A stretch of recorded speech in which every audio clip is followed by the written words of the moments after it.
বললেন তার প্রিয়তম পুত্রকে, ইয়া বুনাইয়া আই মেরে প্যারে বেটে। কাউকে যদি নামাজ পড়ার জন্য বলেন, রোজা রাখার জন্য বলেন, তো খুব ভালোবাসার সাথে বলতে হবে, আসসালামু আলাইকুম ভাই, ভালো আছেন? একটা কথা বলছিলাম যে কদিন বাঁচবো, নামাজটা পড়বো। এই কি করছি কি ভাই, তুই নামাজ পড়ি ভাই? সে বল বেশ করেছি, পড়ি নাই, যা আর পড়বো না। কিরম বলতে হবে?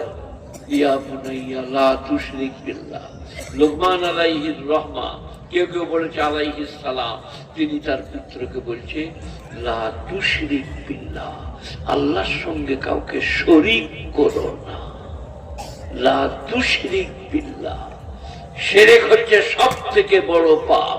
রওজা, দরগা, থান, ইমামবাড়া, নানা রকম ইট পাথর, দেব দেবী, কারোর সামনে মাথা নামানো যাবে না, কারোর সামনে ভাত রান্না করে বিলি করা যাবে না।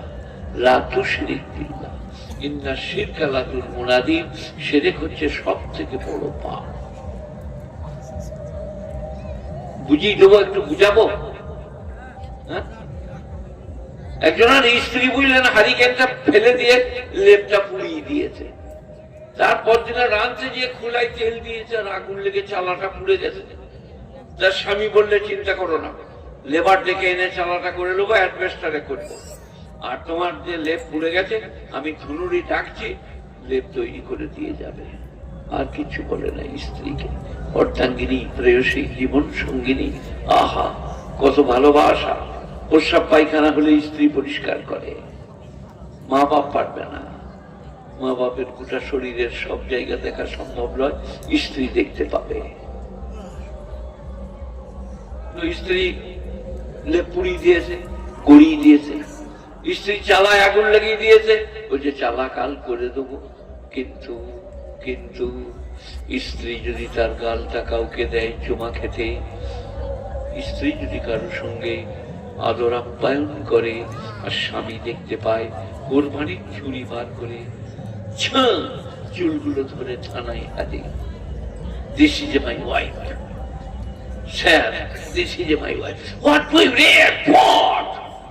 বলছে আপনি যদি বাড়াবাড়ি করেন বড় বাবু, আজকে আপনাকেও এখান থেকে থানা কত দূরে শুনতে পাবে নাকি?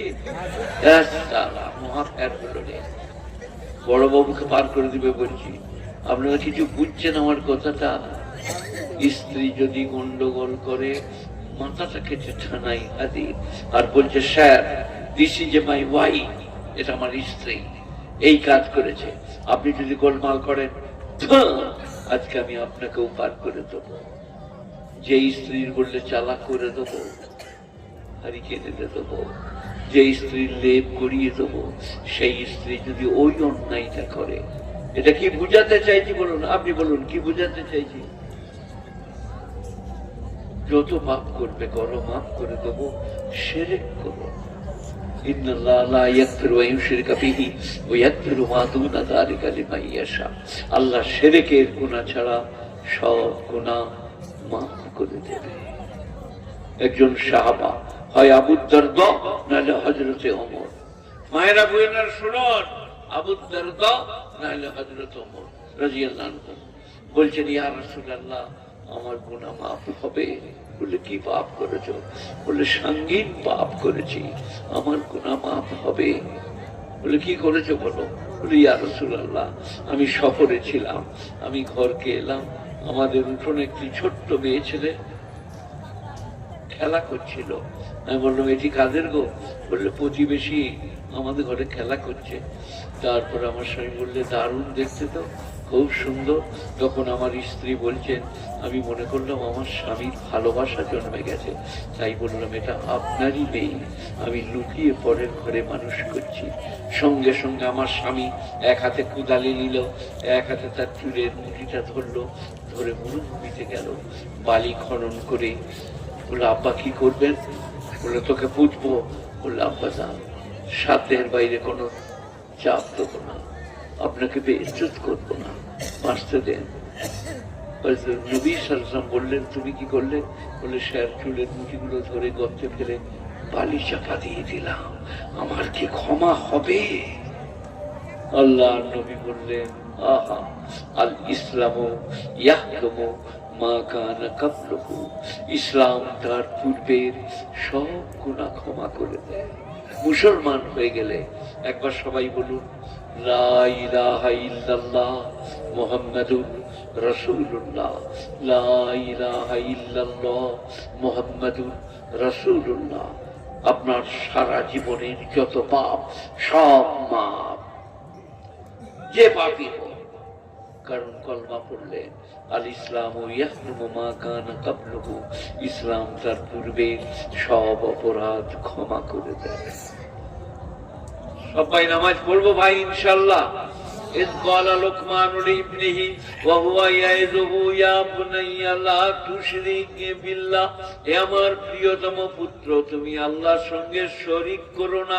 ইন্না শিরকা লাযুলমুন আযীম, শিরক হচ্ছে সবথেকে বড় পাপ।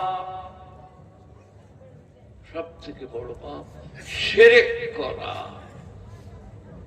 এই যে 2.5 ইঞ্চি, এটা আমার পার্সোনালি প্রপার্টি, এটা আল্লাহ ছাড়া কারো সামনে নামানো যাবে না।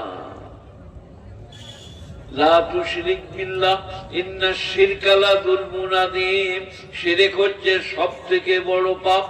ওয়া ওয়াসাইনাল ইনসানা বিওয়ালিদাইহি, আর আমি মানুষকে হুকুম করেছি তার মায়ের ব্যাপারে। হামালাতু উম্মুহু ওয়াহানান আলা ওয়াহনিন, তার মা তাকে পেটে করে বহন করে, কষ্টের উপরে কষ্ট সহ্য করে। ওয়াফিসালুহু ফি আমাইন, আর 2 বৎসরে ছাতির দুগ্ধ ছাড়ে। আমি আমার খালাতো ভাই কামালউদ্দিন মোল্লা বেঁচে আছে, আমি দেখেছি এরকম ধাক্কা মেরে আমার খালার দুধ খেত, আমার থেকে ছোট কামালউদ্দিন। মায়ের কত কষ্ট, কষ্ট মনে করে না। ডাক্তারখানে যেই বলে, হুজুর আমার ছেলেটা ভালো হবে, বলে হ্যাঁ চিন্তা নাই, যাও ভালো হয়ে যাবে, কোনো চিন্তা নাই, ফিকির করতে হবে না।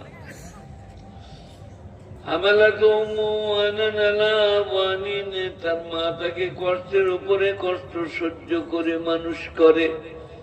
সব সময় বলবেন, মা আমি একটু বহরমপুর যাচ্ছি, দোয়া করবে। মা আমি একটু কলকাতা যাচ্ছি, আপনি দোয়া করবেন। আর আপনার জন্য কোনো ভালো নরম জিনিস আনবো, বলবেন, তা বলুন। মা মা মা, মায়ের জান ডাগর হয়ে যাবে। মা বিরাট নিয়ামত।